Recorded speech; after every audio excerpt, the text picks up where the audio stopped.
Hello friends, welcome to my channel A to Z banking and technology. और आज हम discuss करेंगे एक बहुत ही इंपॉर्टेंट टॉपिक पे जो कि अफोर्डेबल सेगमेंट से रिलेटेड है। अफोर्डेबल सेगमेंट में जब भी हम कोई फंड करते हैं तो उसमें दो मेजर चैलेंजेस आते हैं अपने को फंड करने में। एक है उसमें जो ओनरशिप है बिजनेस की, जो कि इनकम साइड से जो चैलेंज है। अफोर्डेबल सेगमेंट में जब भी हम फंड करने जाते हैं तो दो मेजर चैलेंजेस आते हैं, एक है इनकम साइड और एक है collateral side. So income side जो चैलेंज आता है वो आता है कि जो बिजनेस या शॉप है हमारे कस्टमर का, उसकी ओनरशिप को वेरीफाई करना कि वो एक्चुअल में उसकी शॉप है या नहीं। क्योंकि इस वेरिफिकेशन के दौरान हमें कोई डॉक्यूमेंट्री एविडेंस ऐसा नहीं मिल पाता है जिससे कस्टमर ये प्रूफ कर पाए कि जो बिजनेस है, ये जो शॉप है, ये उसी की है या किसी और की है।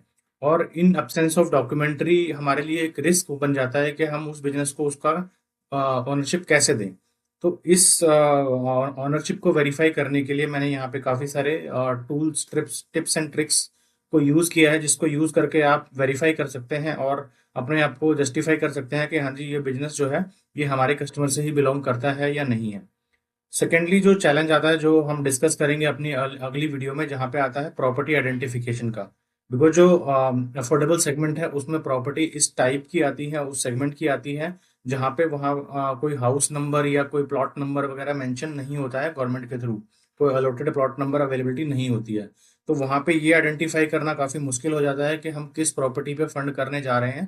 क्योंकि प्रॉपर्टी पे जो हाउस नंबर है वो डॉक्यूमेंट पे कहीं मेंशन नहीं होता, क्योंकि उसमें लिखा होता है आउट ऑफ खसरा नंबर इतना, इतने गज की प्रॉपर्टी इस बंदे के नाम पे अलॉटेड है। वहां पे प्लॉट नंबर नहीं होता, साथ ही साथ जो फिजिकली अवेलेबल है प्रॉपर्टी वहां पे भी उनका कोई ऐसा प्लॉट नंबर मेंशन नहीं होता। तो वो एक अलग चैलेंज आता है। तो बट हम इस वीडियो में सिर्फ अभी फिलहाल इनकम, जो बिजनेस ओनरशिप है, उसको वेरीफाई करने में क्या क्या टिप्स एंड ट्रिक्स हमें यूज कर सकते हैं उसके बारे में हम डिस्कस करने जा रहे हैं। तो चलिए स्टार्ट करते हैं वीडियो को। सबसे पहला जो इम्पोर्टेंट पॉइंट है इसमें ये है हमारे डॉक्यूमेंट अवेलेबिलिटी के ऊपर, कि अगर हमारे कस्टमर के पास कोई डॉक्यूमेंट एविडेंस अवेलेबल है जिसमें वो जस्टिफाई कर पाए कि ये बिजनेस जो है उसी से बिलोंग करता है, तो वो हमारे लिए बहुत ही विन विन सिचुएशन है। बिकॉज यहाँ पे जनरली जो कस्टमर है उनके पास कोई ऐसा डॉक्यूमेंट्री अवेलेबिलिटी होने के चांसेस बहुत ही कम हो जाते हैं। डॉक्यूमेंट में हम देख सकते हैं कि जैसे उसके पास कोई जीएसटी सर्टिफिकेट हो, या कोई एमएसएमई सर्टिफिकेट हो, या कोई करंट अकाउंट हो, या उसके पास कोई शॉप एक्ट हो जिसमें उसका बिजनेस ओनरशिप का नाम आ रहा हो, हमारे ओनर जो बिजनेस ओनर है उसका नाम आ रहा हो। सेकेंडली हम इसमें रेंट एग्रीमेंट को भी देख सकते हैं कि अगर रेंटेड प्रॉपर्टी पे बिजनेस रन कर रहे हैं तो उसका रेंट एग्रीमेंट किस ऑनर के नाम से हुआ हुआ है। और उसके अगर रेंट एग्रीमेंट लेटेस्ट के बने हुए हैं तो हम उसके प्रीवियस रेंट एग्रीमेंट की भी डिमांड करके चेक कर सकते हैं कि ये बिजनेस कब से चल रहा है और इस बिजनेस के लिए जो रेंट एग्रीमेंट किया है वो किस बंदे ने किया है। तो जनरली अब यही होता है कि जो भी बिजनेस का ऑनर होता है वही उस प्रॉपर्टी को रेंट आउट करता है और उस पर वो बिजनेस रन करता है। क्योंकि जो लैंडलॉर्ड है वो भी ये इंश्योर करता है कि जिस बंदे ने हमसे रेंट एग्रीमेंट किया हो वही बंदा उस पर बिजनेस रन कर रहा हो, कोई थर्ड बंदा उस पर बिजनेस ना चला रहा हो। तो यहाँ से हम इसको वैलिडेट कर सकते हैं डॉक्यूमेंट वाइज। देन आगे चलते हैं। इसमें जो सेकंड पॉइंट है वो है, जब भी आप बिजनेस प्रीमिसेस पे जाते हैं तो वहाँ पे आप देखिए कि वहाँ पे बिजनेस का जो साइन बोर्ड है, साइन बोर्ड पे किसका नाम छपा हुआ है, कि जो बिजनेस का नाम आपको दिया है। फॉर एग्जांपल अगर मैं बात करूं कि एक्स वाई जेड कंपनी करके अगर लिखा हुआ है तो आप ये देखिए एक्स वाई जेड का नाम आ रहा है नहीं आ रहा है। देन उसमें प्रोपराइटर का नंबर भी मेंशन होता है कि इस नंबर पे आप कॉल कर सकते हैं। तो वो देखिए कि वो नंबर जो है वो किससे बिलोंग करता है, वो आपके कस्टमर से बिलोंग कर रहा है या नहीं कर रहा है। साथ में प्रोपराइटर या फर्म का ऑनर का नाम भी वहाँ पे मेंशन होता है। तो आप देखिए वहाँ पे किसी और थर्ड पार्टी या किसी थर्ड बंदे का नाम वहाँ पे मेंशन तो नहीं है।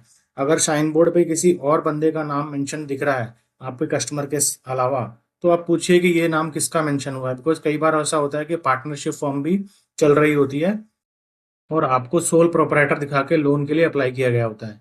तो यहाँ से आप चेक कर सकते हैं, अगर वो किसी और बंदे का नाम मेंशन है तो आप उससे मिलिए, उसके नंबर पे उससे बात कीजिए कि भाई ये कौन बंदा है और इस बिजनेस में उसका क्या इन्वॉल्वमेंट है, क्या स्टेक है।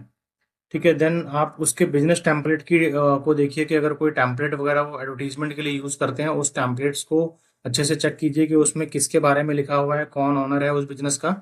एंड होर्डिंग्स अगर कहीं लगी हुई है तो आप होर्डिंग्स पे भी चेक कर सकते हैं कि कौन बिजनेस ओनरशिप है। विजिटिंग कार्ड की डिमांड कीजिए आप, क्योंकि जनरली क्या होता है विजिटिंग कार्ड में आपको ऑनर जो है उसका ही नाम और नंबर मेंशन होता है। और कई बार उसके अगर मैनेजर का नाम और नंबर मेंशन है तो आप उस मैनेजर से मिलिए और उससे पूछिए कि भाई वो कब से काम कर रहा है और उसके मालिक का क्या नाम है। तो इससे आप यहाँ से वेरीफाई कर पाएंगे कि जो बिजनेस है वो किससे बिलोंग कर रहा है, कब से रन कर रहा है और किस चीज़ में डील करता है, उसका बिजनेस मॉडल क्या है। देन आप इसके अलावा जो सबसे इम्पोर्टेंट है बिजनेस को वेरीफाई करने का, वो है आपका third party confirmation. Third party confirmation है बेसिकली जो उसके नियर बाय शॉप्स हैं या नेबर्स हैं, उनसे आप मिलिए, उनसे पूछिए कि ये बिजनेस कब से रन हो रहा है और इस बिजनेस का जो ऑनर है वो ऑनरशिप किसके नाम पे है। आप अपने कस्टमर की जो फोटो है वो उन्हें दिखाइए, फोटो दिखा के पूछिए कि क्या इसके ऑनर यही हैं। उनके पैन कार्ड को दिखाइए, उनके आधार कार्ड को दिखाइए और पूछिए कि भाई यही इस बिजनेस का ऑनर है या नहीं है। जनरली जो नाम से ही आपको आइडेंटिफाई हो जाएगा कि जब भी आप जाएंगे तो आप अगर पूछेंगे कि ये वाले शॉप के ऑनर ये मिस्टर गुप्ता जी हैं या मिस्टर ये हैं, तो वो आपको बता देंगे कि हाँ जी ये इनसे ही बिलोंग करता है। तो आप कहीं ना कहीं उससे सेटिस्फाई हो जाएंगे और आप एटलीस्ट मिनिमम 2 से 3 लोगों से इस चीज़ का ये प्रोसेस को दोहराइए, सो दैट के अगर किसी ने कोई प्लॉटेड भी बंदा वहाँ पे प्लांट किया हो तो आप कहीं ना कहीं थर्ड पार्टी रेफरेंस से वेरीफाई कर पाए। ऐसा ना हो कि आप उसके प्लॉटेड बंदे से ही वेरीफाई कराएं और वो पॉजिटिव निकले। चलिए आगे हम बात करते हैं कि जहाँ पे हम वेरीफाई कर रहे हैं लैंडलॉर्ड से। सो आप जो मैक्सिमम आप देखेंगे जो बिजनेसेस हैं वो रेंटेड प्रीमिसेस पे चल रहे होते हैं, तो आपने एक बारी रेंट एग्रीमेंट देख लिया कि रेंट एग्रीमेंट किसके नाम पे एग्जीक्यूट हुआ है। देन आप लैंडलॉर्ड का या तो मोबाइल नंबर ले लीजिए या लैंडलॉर्ड से फिजिकली जाके मिल लीजिए और उनसे पूछिए कि जी ऑनरशिप जो है उस बिजनेस की वो किसके नाम पे है और उसमें किस चीज़ का बिजनेस चल रहा है। तो जनरली ऐसा होता है कि जो लैंडलॉर्ड है वो अपने टेनेंट की सारी इन्फॉर्मेशन रखता है, उसकी पुलिस वेरिफिकेशन भी कराता है। तो आपको वहां से बिजनेस के ऑनर का नाम पता चल जाएगा, उसके बिजनेस के बारे में पता चल जाएगा किस चीज़ का बिजनेस है और कौन उसका मालिक है। तो ये यहाँ से आप बिजनेस ओनरशिप को वेरीफाई कर सकते हैं। देन उसके बाद आप जो है जब आप वहाँ पे फिजिकली अवेलेबल हैं तो आप बिजनेस का जो क्यूआर कोड होता है, आजकल आपने देखा होगा हर जो बिजनेस है वो कहीं ना कहीं यूपीआई पेमेंट का यूज़ कर रहे हैं, क्यूआर कोड और स्कैनर का यूज़ कर रहे हैं। तो आप जब बिजनेस प्रीमिसेस पे जाते हैं तो अपने मोबाइल से पेटीएम खोल के या जो भी आप यूपीआई मेथड यूज़ करते हैं उससे स्कैन कीजिए और उससे देखिए कि जो शॉप पे क्यूआर कोड लगा हुआ है वो क्यूआर कोड जो है वो किस नाम से आ रहा है। अगर वो कंपनी के नाम पे आ रहा है तो आपका वेल एंड गुड है। अगर वो किसी इंडिविजुअल नाम पे आ रहा है तो वो आप पूछिए कि इंडिविजुअल कौन है। अगर वो आपके कस्टमर से मैच कर रहा है तो वेल एंड गुड है। अदरवाइज किसी थर्ड बंदे का नाम उस पर अगर रिफ्लेक्ट कर रहा है तो आप उससे पूछिए कि ये थर्ड बंदा कौन है, आपकी फैमिली मेंबर में से है और उस बैंक की जो यूपीआई पेमेंट है उसको कस्टमर के बैंक अकाउंट से मैच कीजिए, सो दैट कि आपको पता चलता रहेगा कि जी पेमेंट जो है वो हमारे कस्टमर को ही आ रही है, तो मतलब जो बिजनेस ओनरशिप है वो हमारे कस्टमर की ही है। साथ ही साथ आप उससे ये भी पूछिए कि जो ये क्यूआर कोड है वो किस बैंक अकाउंट से एसोसिएटेड है, क्योंकि अगर आपका कस्टमर का जो बैंक अकाउंट है वो आपके क्यूआर कोड से एसोसिएटेड है तो इसका सीधा सीधा मतलब है कि हमारा जो पेमेंट है हमारे कस्टमर के अकाउंट में ही जा रहा है। और अगर किसी थर्ड बंदे से ये किसी थर्ड बंदे का नाम आता है तो आप उससे क्लैरिफिकेशन लीजिए कि ये पर्सन कौन है और इस बिजनेस में उसकी क्या इन्वॉल्वमेंट है। तो चलिए इसके आगे आप क्या कर सकते हैं, जो ट्रेड रेफरेंसेस होते हैं, ट्रेड रेफरेंसेस से मतलब उन लोगों से होता है जो उसके बिजनेस से एसोसिएटेड है। बिजनेस में आप उसके या तो सप्लायर हैं या उसके आप क्लाइंट कस्टमर हैं या डेटर्स हैं या किसी न किसी तरह उस बिजनेस से आप एसोसिएटेड हैं। तो आप ट्रेड रेफरेंसेस लीजिए, एटलीस्ट 2 या 3 जो बिजनेस के से रिलेटेड पर्सन हैं, आप उनसे बात कीजिए, उनसे समझिए कि ये बिजनेस किस से बिलोंग करता है, कौन उसके मालिक हैं और किस टाइप का बिजनेस वो रन कर रहे हैं और वो जो सब रेफरेंस हैं वो इस बिजनेस से कैसे एसोसिएटेड है और कितना बिजनेस और कितने टाइम से वो उनके साथ काम कर रहे हैं। तो इससे आपको उसके बिजनेस के मॉडल के बारे में, उसके बिजनेस के मालिक या ओनरशिप के बारे में और कितना बिजनेस हो रहा है वहाँ पे ये भी पता चल सकता है।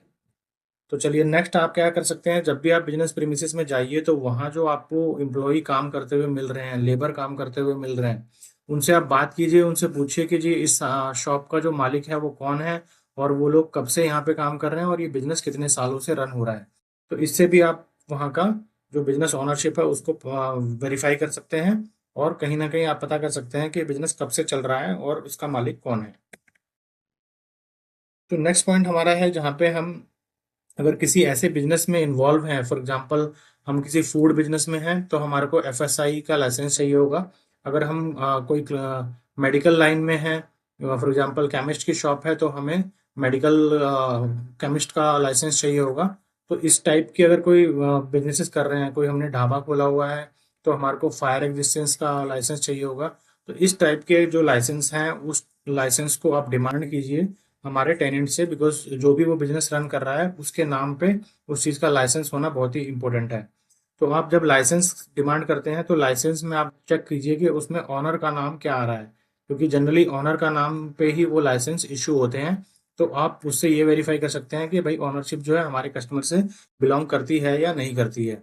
तो ये एक बहुत अच्छा मेथड है आपको वेरीफाई करने का। इसके साथ ही साथ आप जो उस बिजनेस के जो एक्सपेंसेस हैं, फॉर एग्जांपल उसमें जो रेंट जाता है, रेंट एग्रीमेंट हमने वेरीफाई कर लिया, उसमें अगर कोई इंटरनेट का एक्सपेंस यूज हो रहा है तो इंटरनेट का बिल मांगिए।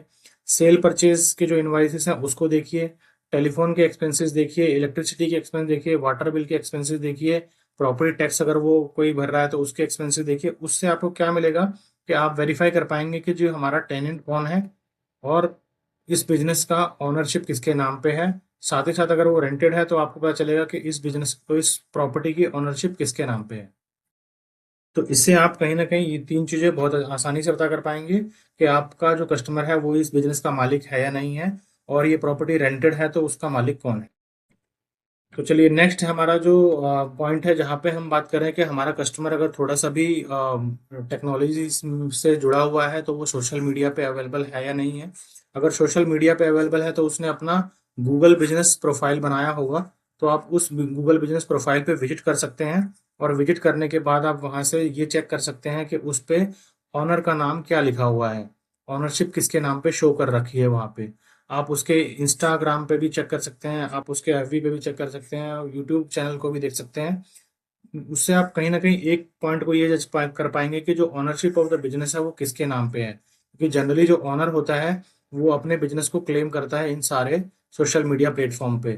कई बार एम्प्लॉय से भी प्रमोशन होती है, बट जो ऑनरशिप है वो हमेशा एम्प्लॉय कभी अपने नाम पे नहीं ले सकता। तो यहाँ से भी आपको हिंट लग जाएगा अगर कोई अलग बंदा इसका ऑनरशिप होगा या ये पार्टनरशिप फॉर्म में चल रही होगी कंपनी। तो गाइज ये सारे कुछ ट्रिप्स एंड ट्रिक्स थे जहाँ पे आप अपने बिजनेस को बिना डॉक्यूमेंट्री एविडेंस के भी प्रूफ कर सकते हैं कि ऑनरशिप किसके नाम पे है। होपफुली आपको ये वीडियो पसंद आई होगी। अगर आप इसको कुछ भी वैल्यू एडिशन अगर इस वीडियो ने आपकी नॉलेज में किया है तो इसे एक लाइक जरूर कीजिएगा। अगर आपका कोई इसमें कमेंट है कि भाई इसमें हम और एक वैल्यू एडिशन कर सकते हैं या कोई क्लैरिफिकेशन आपको इसमें लगती है, तो आप मुझे कमेंट बॉक्स में कमेंट करके बताइएगा कि हमें आपको कैसा लगा ये। और अगर आप इस चैनल पे नए हैं तो इस चैनल को सब्सक्राइब कर लीजिए, बिकॉज इस टाइप की जो वीडियो है मैंने काफ़ी सारी इसमें आपको देखने को मिल जाएंगी, जहाँ पे आपकी अंडर राइटिंग वीडियोज़ हैं, जहाँ पे आपकी प्रोफाइल वाइज कैसे पीडी करनी होती है वो वीडियोज़ हैं, इनकम कैलकुलेशन की वीडियोज़ हैं, और रिपोर्ट्स कैसे पढ़ी जाती हैं क्रेडिट्स की, जैसे आपका टेक्निकल रिपोर्ट्स हो गई, लीगल रिपोर्ट्स हो गई, सिविल हो गया, FIFC हो गया। तो इस टाइप की रिपोर्ट्स को कैसे पढ़ते हैं, इन सारी वीडियोज़ का खजाना आपको मेरे इस वाइट यूट्यूब चैनल पे मिल जाएगा। तो गाइस मिलते हैं फिर नेक्स्ट वीडियो में। Thank you for the now.